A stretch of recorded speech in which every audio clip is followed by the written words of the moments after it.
In another video, we learned how to talk about real conditions, things that might have happened or might happen given some condition.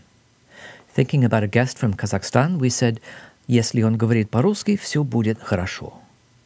But sometimes we need to express a completely hypothetical situation, what would have happened or would happen given some condition that we know is impossible. For example, what if we're meeting another guest from Kazakhstan and it turns out he does not speak Russian? I don't speak any Kazakh, so we're in trouble. Если бы он говорил по-русски, все было бы хорошо. This is a completely hypothetical statement. It's contrary to the facts, expressing an unreal condition. If he spoke Russian, everything would be okay, but he doesn't. Now, how do we know that it's hypothetical? Let's focus on two important things here. First, after если, we have this little word бы. It's a particle, so it never changes form. And as soon as you hear me say если бы, you know I'm talking about an unreal condition, something that's not true.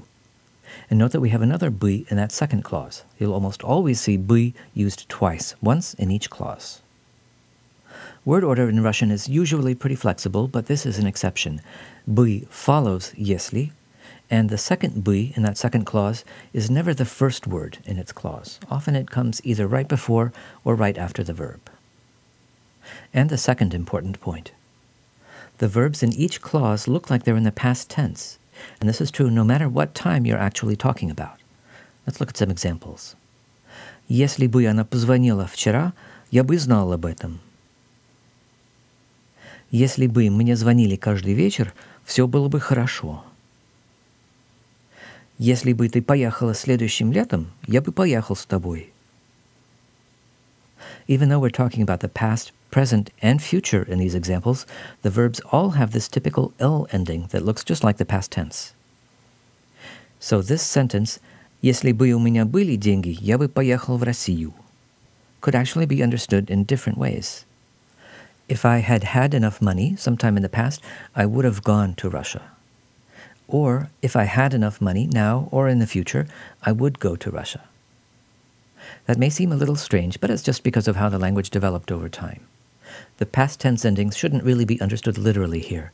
Just remember that you'll see these past endings when we talk about these unreal, contrary-to-fact hypothetical conditions. Summing up.